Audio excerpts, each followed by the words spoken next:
All right, hello and welcome to this episode. In this episode, I'm going to talk about this idea that you are not your thoughts. So, first and foremost, my name is Matt Cotty. I'm a licensed clinical social worker and I'm the founder of the OCD Academy. And in this video, instead of addressing a question, I know in my last episodes, I've been in this series, I've been talking about like a specific question as it relates to OCD treatment and OCD recovery.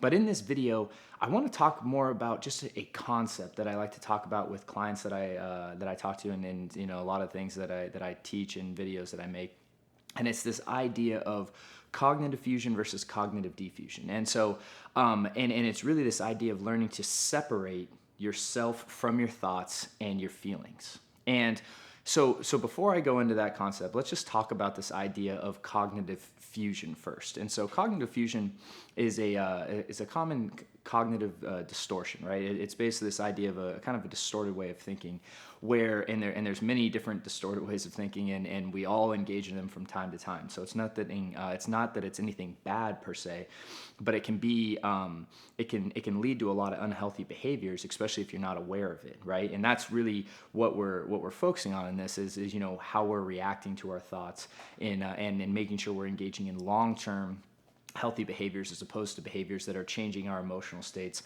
on a minute by minute basis. So when we talk about cognitive fusion, really it's this idea that you're very enmeshed with the thoughts in your head, right? And specifically kind of like that internal voice or that internal dialogue, that voice in your head.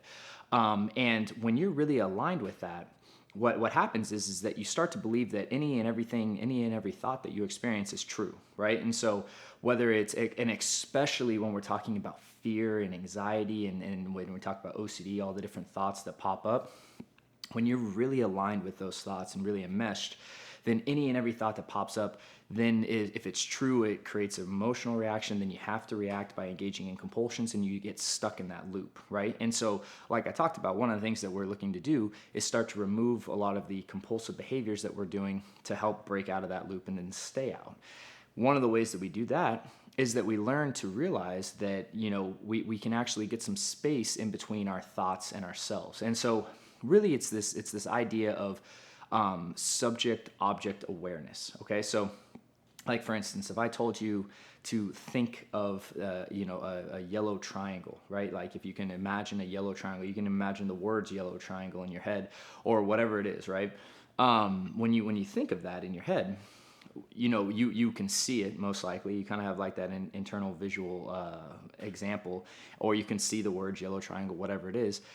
You know that you aren't a yellow triangle, right? That's just a thought that you had. And it's this idea that, you as the subject can see the object, which is the thought or, whatever that you're experiencing, right?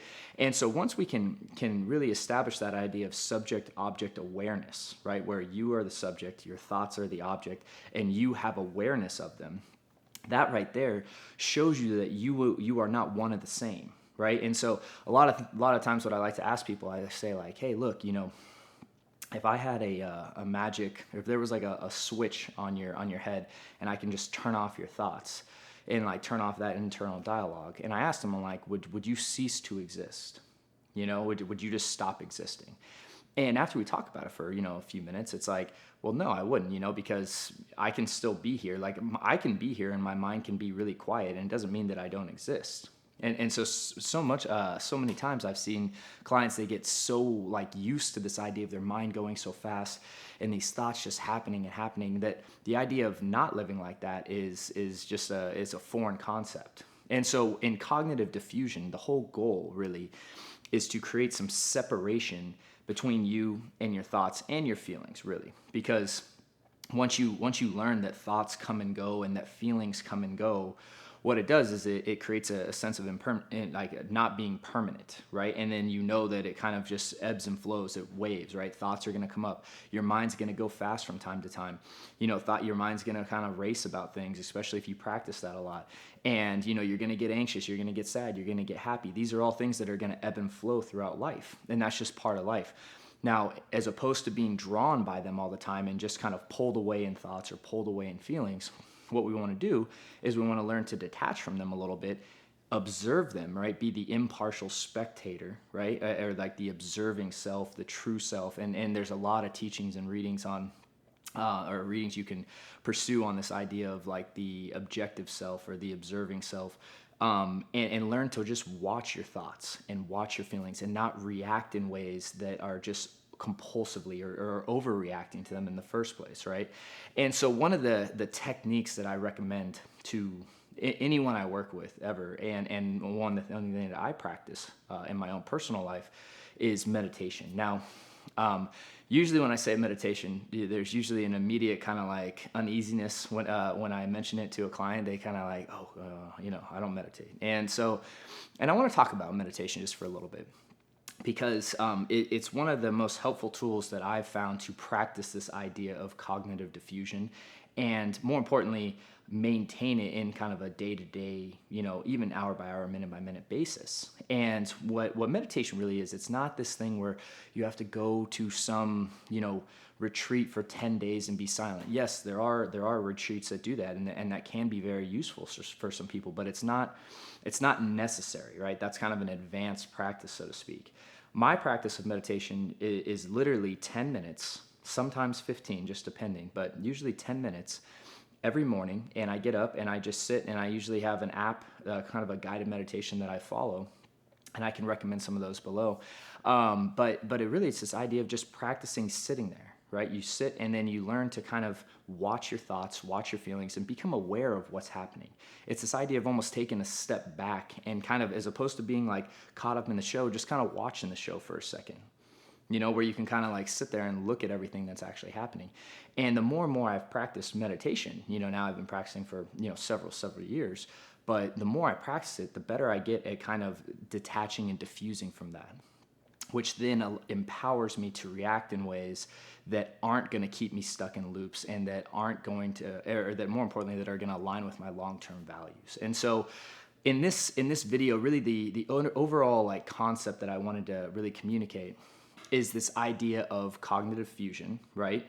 And when you're too attached to your thoughts, you can just be kind of pulled around like a puppet on a string, you know what I mean? And it's this idea that your thoughts aren't always right. Your thoughts aren't always accurate. They aren't always true. Just because you think that you're going to win the lottery and you buy the ticket doesn't make it happen. Okay, so we need to understand that thinking something and then actually reality are a lot of times very two different things. Okay, and cognitive diffusion is our ability to step back from our thoughts and learn to observe them, right, and not be so enmeshed with them.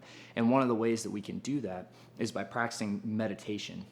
And even if it's only 10 minutes a day, and especially I usually recommend starting in the morning, just because when you practice it in the morning, you can carry it in the rest of the day with you, right? And then a lot of times if you like get lost in the chaos of the day, coming home at night is a little bit harder to like actually sit down and meditate. So I think starting meditation in the morning will help you carry that practice of being mindful through the rest of your day. So hopefully, this was helpful. And again, in the next episode, I'm really going to talk about this idea of the trans-theoretical model of behavior change. So be sure not to miss that one.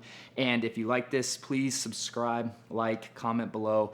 And then I also have some links below, some additional resources that can help you on your journey. So again, thanks so much for being here and watching or tuning in.